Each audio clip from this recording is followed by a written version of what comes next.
The Philippines represents an important case because it's a U.S. treaty ally that, since the election of President Duterte, hasn't really behaved like a treaty ally.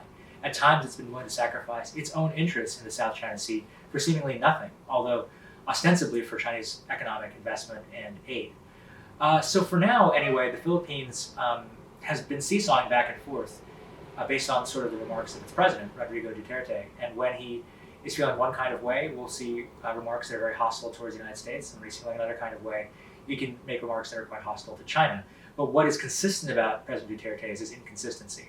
And for that reason, it's difficult to really understand just how stable or unstable the U.S.-Philippine alliance will be. It might be the case that should leadership change in the Philippines at some point in the distant future, that the relationship might be a bit more stable. But it's really too early to tell right now. I don't think the Philippines is tilting towards China because it wants to reduce its dependence on the United States, primarily.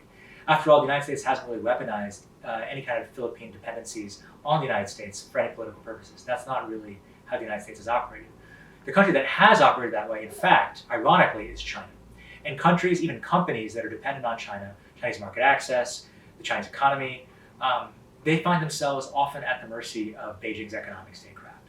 If China decides that it wants to punish them, it can, it has the capacity, it has the political will, and it often has in order to achieve certain political benefits.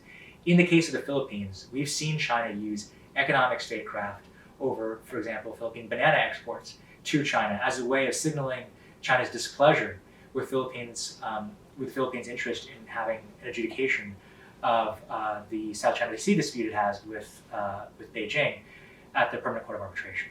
So as a punishment, we saw again that China used its leverage, its market essentially, to make the Philippines feel some pain.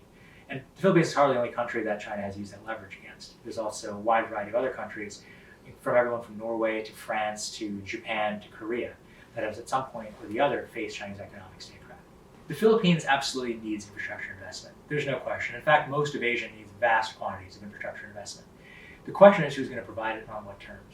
Historically, international financial institutions were a great source of funds for these kinds of projects, but they're insufficient. They have other kinds of issues.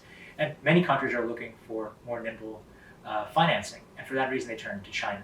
The Chinese financing comes with its own strings. It comes with often requirements to use Chinese vendors, Chinese labor, Chinese contractors. It often ends up involving follow-on maintenance contracts that can sort of trap states in a continued cycle of dependency. Sometimes the loan terms aren't as favorable as they could be from international financial institutions or the Asian Development Bank. So there are a variety of challenges that come with Chinese investment. But many states are actually finding that, for them anyway, the benefits are worth the risks.